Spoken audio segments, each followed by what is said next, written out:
حضرت یونس علیہ السلام کو اللہ تعالیٰ نے نینوا شہر کے لوگوں کی ہدایت کے لیے بھیجا۔ یہ شہر موصل کے ایک علاقے میں آباد تھا، لوگ اس کو نینوا کہتے تھے۔ تو یہ پوری قوم بت پرستی، بتوں کی پوجا کرتی تھی۔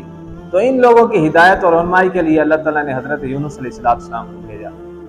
تو حضرت یونس علیہ السلام جب اپنی قوم کے اندر آئے تو آپ نے فرمایا کہ بت پرستی چھوڑ دو، بتوں کی پوجا کرنا چھوڑ دو، ایک اللہ تعالیٰ کی عبادت کرو، وہی عبادت کے لائق ہے، اس کے علاوہ کوئی عبادت کے لائق نہیں ہے،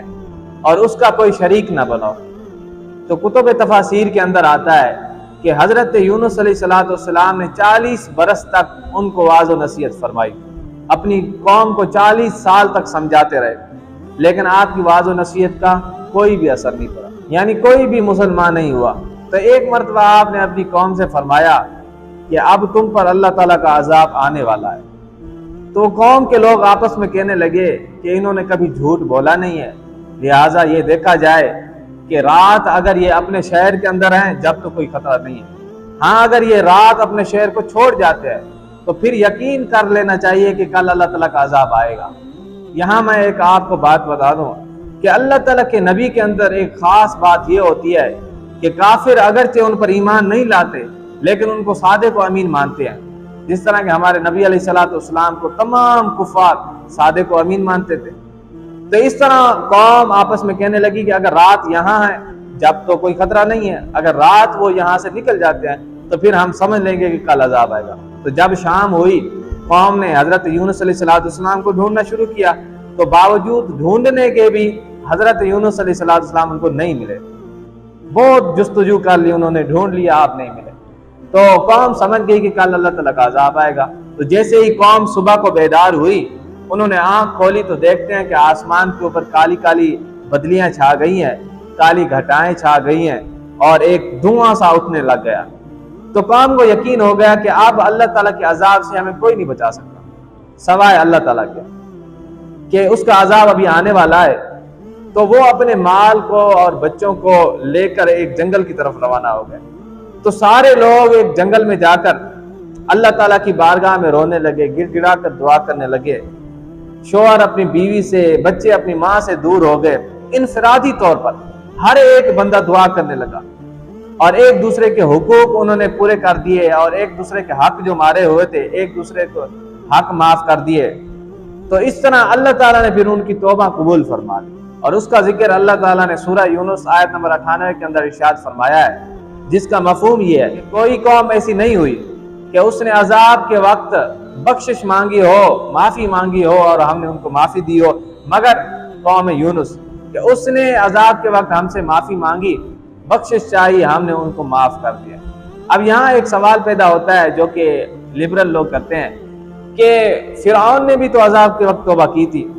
اس کی توبہ قبول نہیں ہوئی، اور حضرت یونس علیہ السلام کی قوم کی توبہ قبول ہوئی، وہ کیوں؟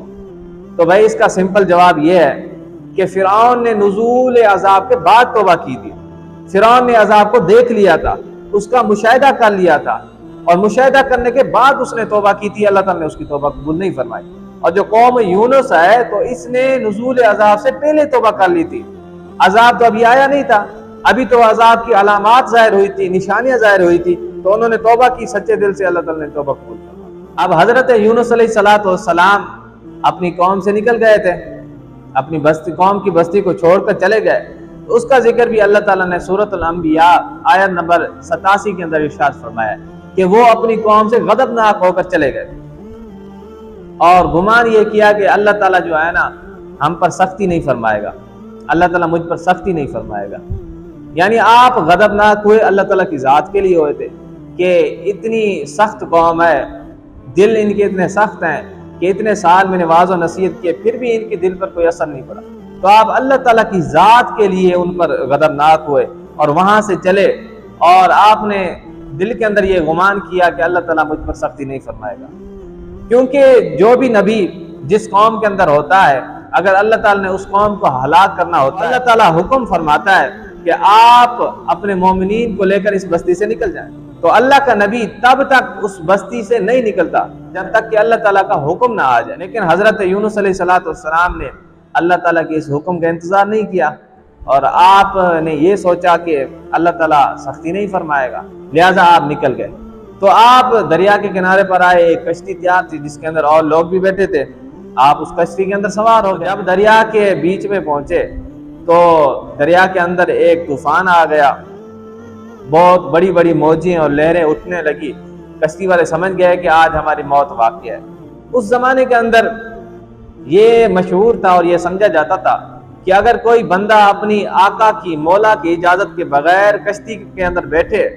تو وہ پوری کشتی ڈوب جاتی تھی۔ تو اب لوگوں کی ذہنیت وہی بنی ہوئی تھی۔ لوگوں نے کہا کہ ہم میں سے کوئی ایک ایسا بندہ ہے جو اپنی آقا و مولا کی اجازت کے بغیر آیا ہے، تو لہذا ہم قرآن اندازی کرتے ہیں، جس کا نام آئے گا وہی چھلانگ لگائے گا، وگرنہ سارے لوگ مارے جائیں گے۔ تو قرآن اندازی ڈالی گئی تو حضرت یونس علیہ السلام کا نام آیا، لیکن کشتی والے یہ نہیں چاہتے تھے کہ آپ دریا کے اندر جائیں، تو انہوں نے دوبارہ قرآن اندازی لگائی، متعدد بار لگائی، اور ہر بار حضرت یونس علیہ السلام کا نام نکلا اور آپ سمجھ گئے، تو آپ نے دریا کے اندر چھلانگ لگا دی اور اللہ تعالیٰ کے حکم سے ایک بڑی مچھلی نے جو ہے آپ کو نگل لیا۔ تو جب حضرت یونس علیہ السلام اس مچھلی کے پیٹ کے اندر گئے تو آپ نے اس مچھلی کے پیٹ کے اندھیرے کے اندر آپ نے اللہ تعالیٰ سے دعا مانگی، جس کو اللہ تعالیٰ نے سورۃ الانبیاء آیت نمبر 87 کے آخری حصے کے اندر ارشاد فرمایا ہے، لا الہ الا انت سبحانک انی کنت من الظالمین، کہ تیرے سوا کوئی عبادت کے لائق نہیں ہے اور تیری ذات پاک ہے، بے شک مجھ سے بھیجا ہوا۔ تو آپ نے اس مچھلی کے پیٹ کے اندر اللہ تعالیٰ سے دعا فرمائی، تو اگلی ہی آیت کے اندر اللہ تعالیٰ ارشاد فرماتا ہے، فاستجبنا لہ ونجیناہ من الغم وکذالک ننجی المؤمنین۔ اللہ تعالیٰ ارشاد فرماتا ہے کہ پھر ہم نے اس کی پکار سن لی اور ہم نے ان کو اندھیرے سے نجات دے دی، اور اسی طرح ہم مومنین کو نجات دیتے ہیں۔ تو اللہ تعالیٰ کے حکم سے پھر اس مچھلی نے آپ کو دریا کے کنارے پر اگل دیا۔ تو اس کے بعد جب حضرت یونس علیہ السلام آپ اپنی قوم کے پاس گئے تو لاکھوں لوگ آپ کے ہاتھ پر ایمان لائے اور انہوں نے کلمہ پڑھ لیا۔ تو حضرت یونس علیہ السلام نے جو دعا مانگی تھی، اس دعا کے متعلق ترمذی شریف کے اندر ایک حدیث پاک ہے، حضرت سعد رضی اللہ تعالیٰ عنہ اس کے راوی ہیں، کہ نبی علیہ السلام نے ارشاد فرمایا کہ جو دعا حضرت یونس علیہ السلام نے مانگی، لا الہ الا انت سبحانک انی کنت من الظالمین، یہ دعا کوئی بھی مسلمان پڑھ کر کسی بھی مقصد کے لیے اللہ تعالیٰ سے دعا کرتا ہے تو اللہ تعالیٰ اس کی دعا قبول فرماتا ہے۔ اور حضرت سعد بن ابی وقاص رضی اللہ تعالیٰ عنہ ارشاد فرماتے ہیں کہ ہم نبی علیہ السلام کے ساتھ بیٹھے ہوئے تھے، تو آپ علیہ السلام نے ارشاد فرمایا کہ کیا میں تمہیں ایسی چیز کی خبر نہ دوں کہ اگر تمہارے اوپر کوئی مصیبت آئے یا دنیا کی بلاؤں میں سے کوئی بلا آئے اور تم اس چیز کے ذریعے اللہ تعالیٰ سے دعا کرو تو اللہ تعالیٰ تمہاری وہ مصیبت اور بلا دور کر دے۔ تو صحابہ کرام نے عرض کی، یا رسول اللہ آپ فرمائیے۔ تو آپ علیہ السلام نے فرمایا وہ حضرت یونس علیہ السلام کی دعا ہے، لا الہ الا انت سبحانک انی کنت من الظالمین۔ اور حضرت سعد بن مالک رضی اللہ تعالی عنہ ارشاد فرماتے ہیں کہ نبی علیہ السلام نے ارشاد فرمایا کہ اگر کوئی بیمار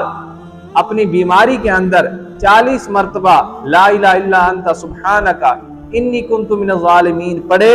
اور اگر اس کے اندر اس کی موت واقع ہو جائے تو اس کو شہید کا مرتبہ دیا جائے، ہاں اگر وہ اس مرض سے صحت یاب ہو جائے تو اس کے سارے گناہ بخش دیے جا چکے ہوں گے۔